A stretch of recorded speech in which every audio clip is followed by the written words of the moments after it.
အားလုံးပဲမင်္ဂလာပါရှင်ခိုင်းခွတ်ဆော်ပါလေးဆိုတဲ့ channel လေးကနေအားလုံးကိုပြန်နေပြီးတော့ကြိုဆိုလိုက်ပါတယ်ဒီနေ့မှပြပြမယ့်အကြောင်းအရာကြတော့ဒီဂျပန်ဘက်ကလူတွေကစာအုပ်ကိုဘယ်လိုဝယ်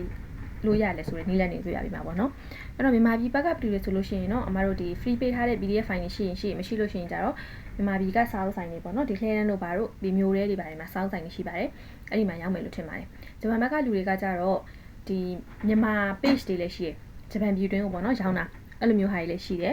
အဲ့လိုမှမဟုတ်လို့ကိုကဒီပေါ့အဲ့လိုမျိုးစီရရောင်းတာကြတော့တစ်ခါကြောက်လို့ရှိရင်ကြတော့မြန်မာပြည်ကမှာတဲ့စောက်တွေဆိုတော့အသားလည်းသိမကောင်းဘူးပေါ့နော်အဲ့တော့ဂျပန်ပြည်တွင်းကတကယ်စာဟိုအောင်လို့ခြင်းနေဆိုလို့ရှိရင်တော့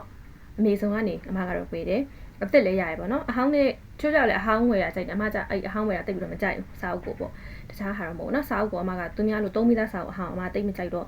အသက်ပဲဝယ်ရများတယ်အဲ့တော့အရင်ဆုံးအမတို့ကဒီအမေဆုံးမှာဝယ်လို့ရတယ်ပေါ့နော်ဒါဆိုလို့ရှိရင်အမေဆုံးမှာဝယ်လို့ရှိရင်ကြတော့စာအုပ်တော်တော်များများကတော့ပုံစံ2မျိုးနဲ့ဝယ်လို့ရတယ်စာအုပ်ကတစ်ခုကကြတော့ဒီအမတို့စာအုပ်ကိုစီကိုရောက်လာတဲ့ပုံစံနဲ့နောက်တစ်ခုကကြတော့အမတို့က PDF file မေးရတဲ့ပုံစံပေါ့နော်အဲ့တော့နှစ်ခုဝယ်လို့ရပါတယ်အဲ့တော့အမကစာသင်ပေးဖို့အတွက်အမဒီ hotel စာအုပ်တွေဘာတွေဝယ်ထားရဆိုလို့ရှိရင်ကြာအမ PDF file ဝယ်ထားပါပေါ့နော်အဲ့တော့စာအုပ်ကြီးကိုကင်မရာနဲ့ထားပြီးတော့ရိုက်ကြတာကခက်တာဖြစ်တဲ့အတွက်ကြောင့်မလို့ PDF file နဲ့ဆိုရင်မင်းနာဆန်တို့လည်းပို့ပြီးတော့ဒီချာလေးကြည့်လို့ရတယ်ဆိုပြီးတော့အမက PDF file ဝယ်တာပေါ့အဲ့တော့သူကဒီမှာစာအုပ်ကိုလိုချင်တဲ့စာအုပ်ကိုရှာလိုက်ပေါ့နော်ရှာလိုက်တယ်ဆိုလို့ရှိရင်ဒီဘက်က Kindle Digital ဆိုတာကကြတော့ခုနပြောတဲ့ PDF file ဒီဘက်ကမှာကျတော့ paper bag ပေါ့နော် paper bag ဆိုတာကျတော့အမတို့အိမ်ကိုစာအုပ်ရောက်လာမယ်အဲ့လိုပုံစံနဲ့ပေါ့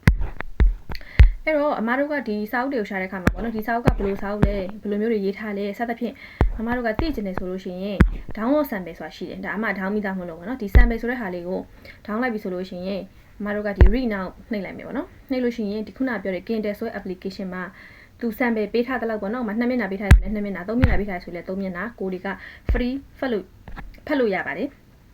်ဒါဆိုလို့ရှိရင်အမကစာအုပ်ဝယ်ဖို့ရှာရင်အမ sample လေးတွေကို down ထားတာပေါ့နော် sample လေးတွေ down ပြီးတော့ဘယ်လိုဟာလေးဆိုလို့ရှိရင်တော့ငါသင်ပြီးလို့အဆင်ပြေလောက်မလဲဆိုပြီးတော့အမကစာအုပ်တွေအဲ့လိုရှာပေးတဲ့ပုံစံနဲ့ down လုပ်ထားတာပါအဲ့တော့ digital file ကကြတော့ဈေးလေးမဆိုးတလောက်လေးနည်းနည်းလေးတက်တာရယ်ပေါ့နော်ဒီနောက်မှာဆိုလို့ရှိရင်ဒီမှာအမ hotel တွေပါဆိုလို့ရှိရင်ဒါဝယ်ထားတာတွေပေါ့ပြီးရင်ဒီဘက်ကဟာတွေဆိုလို့ရှိရင်လည်းတချို့ဟာတွေကအမဒါမျိုးဆိုလို့ရှိရင်လည်းအမဒါဝယ်ထားတာပေါ့နော်ဒီစာအုပ်ဆိုရင်လည်းအမသင်လို့မပြီးသေးဘူး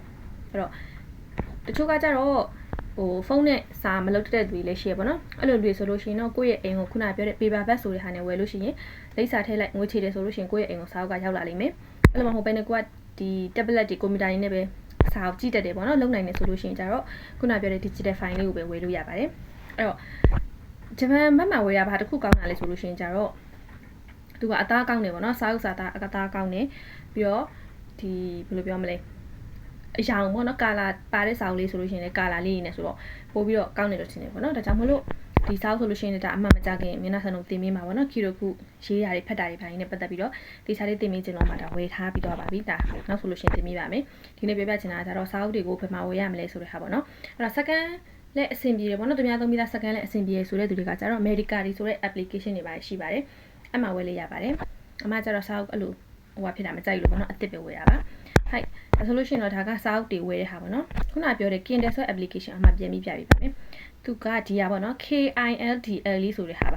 ါအထူးသဖြင့်သူကဒီ Amazon ကဝယ်တဲ့စာအုပ်တွေတော်တော်များများကအဲ့ဒီမှာသွားပြီးတော့ဖတ်ကြတာပေါ့နော်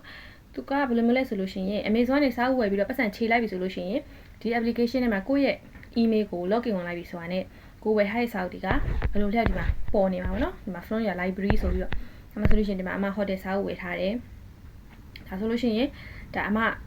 ဖတ်ပြီးကြံခဲ့တဲ့နောက်ဆုံးစာမျက်နှာကိုသူကနှိပ်လိုက်ပြီးဆိုတော့ပြန်ပြီးပြပေးတယ်ဒါဆိုအမအရင်တစ်ခေါက်ကဒီစာမျက်နှာထိပြီးသွားပြီးအမဒီစာအုပ်ကိုအမအခုဆိုရင်12ရာခိုင်နှုန်းအမစာလုပ်ပြီးသွားပြီဆိုတဲ့ပုံစံမျိုးနဲ့ပြပေးတယ်။ပြီးတော့ဒီစာအုပ်ဆိုလို့ရှိရင်ကျတော့အမကဒါအဆုံးထိမင်းတို့ဆန်တော့အသိပြီးသွားပြီပေါ့နော်။ဒါကြောင့်မို့အမက100ရာခိုင်နှုန်းဖတ်ပြီးသွားပြီဆိုတဲ့ပုံစံမျိုးနဲ့လည်းသူကပြပေးပါတယ်။အဲ့တော့ဒီ application လေးလည်းပေါ့နော်ဒီ Amazon နဲ့ဝင်မယ်ဆိုလို့ရှိရင်လိုတာဖြစ်ပါတယ်လို့။ဟိုက်ဒါကတော့ဂျပန်ဘက်ကလူတွေစာအုပ်ဘယ်လိုဝယ်ရမလဲဆိုတာကိုပြောပြတာပါ။ဟိုက်မင်းတို့ဆန်မှာတန်းနေ